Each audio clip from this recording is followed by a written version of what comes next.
Okay, we're talking to Grant Searle. How do you say that? Searle. Searle. Earl with an S. Searle. Grant Searle. Yeah. PwC, digital finance.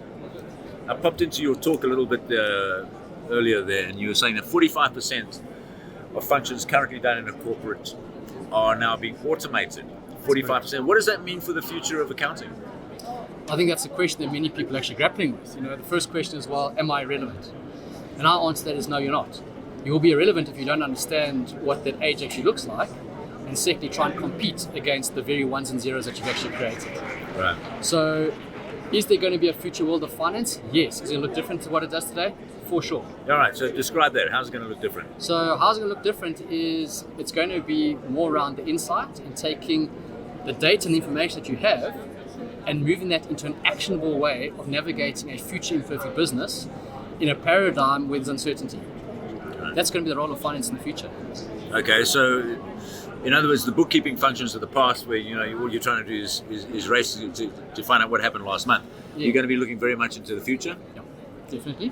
And so it'll be analytical tools and it'll be predictive tools and that kind of thing. For sure, we'll be able to model that future and actually scenario test and build the agility into the business ahead of us getting to that point. Now, as finance people, we always like to have the facts, right? But we're very scared of looking into the glass ball. Well, in the future, the future world is a bit of a glass ball. There is no set of paradigm that we're used to of what the future will actually bring, right, given this digital age. We don't have a reference point. It's not really going to change the world of finance because, if you look at the world of finance since we had the introduction of double entry bookkeeping, for example, double entry bookkeeping introduced the concept of capital. Actually, quite a radical development, not so. And all of a sudden, once you've established, what are your assets and what are the things that are producing long-term income, you have a different look of the company. That's not going to change because that system has been around for hundreds of years. That won't change. So what is going to change? So what's going to change is what is the information and the story that is telling you, what do you do with it? For far too long, finance has been very good at what we call looking at the rearview mirror, being the scorekeeper, the bean counter, poking holes at the business, and maybe the commentator if you're lucky, providing some form of analysis, typically in a long string of information, but not really being able to be in the position to make some sense of it. What business, and we call the CEO, is actually asking for in the Searle, is saying, with the power of this information that you have and the power of the intellect that you have from the debits and credits, tell me what my business needs to look like and future-proof it for me ahead of the time. And how does that work in practical terms? How do you? So basically, you're talking about a roadmap.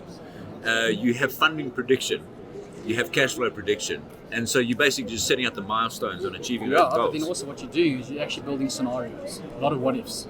So various levers and saying, well, if I had to do this, well, if we had to change, let's say, for example, our current cost of capital, but by changing our funding mechanism, what would that look like in the business?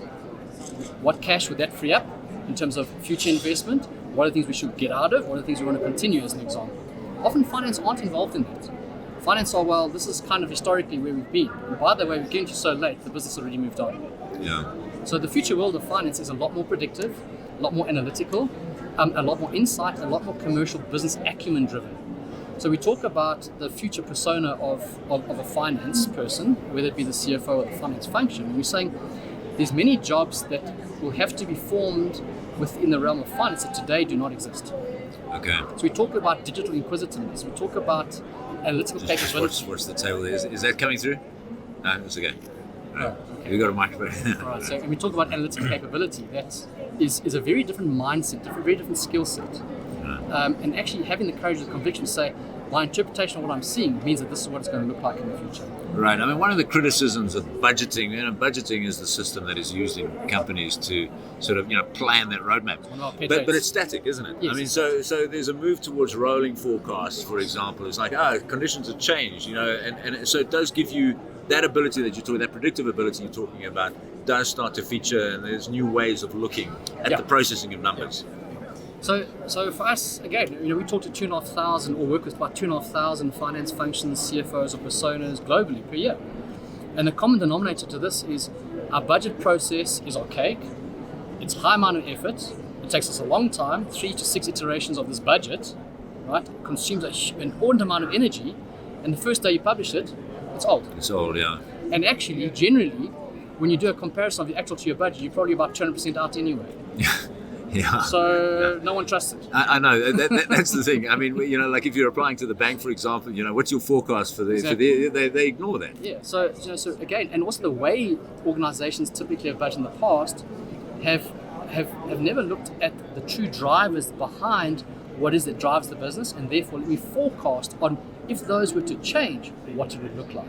Yeah. Because you work in such a dynamic environment, ever-changing world, you've got to continuously rethink what that looks like. Your actual performance versus what you predicted, what you thought your performance was going to be. So it's no longer about the budget. You at PwC, you're in this whole area of digital finance. You're going into companies. What are you actually selling them? I mean, because you're selling something. Well, hopefully it's not the con in the word consultant, right? What is that? It's a horrible Freudian thing, right? Yeah.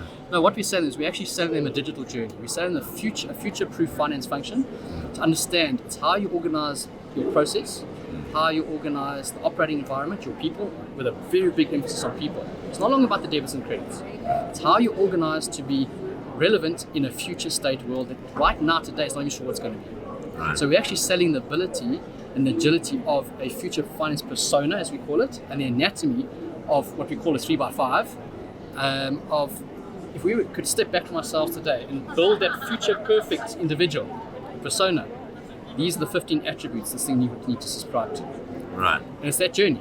So it's actually taking them on that journey of imperfection to not necessarily perfection, but a future relevant version of where you are today. So what is the allure? What is the thing that would make me buy? I'm going to make more profit. I'm going to have an easier life. It's an interesting thing, with people who have their own businesses. You go to them, I can make your business twice as big as it is. Do you think that's going to be of interest? No. He wants an easier life. Exactly. Well, does your business need to be twice as big as it is today? Yeah.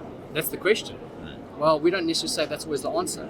The question is, do you want a fulfilled impact on society in a sustainable way? And if that drives a revenue or a profit line that you're comfortable with, then you've met your criteria. Right. It's not necessarily bigger is better. Yeah. In many organizations we've seen today, the bigger you've become, the more cumbersome you've become. Yeah. So that's not necessarily the answer, doubling my business. The question is, I want to double my impact at a sustainable level, both from a society perspective, from a profitability, from a shareholder return. Okay. That's what I'm actually after, not new size of business. Grant Searle, we're going to leave it there. Thanks a lot. Thank you very much. All right.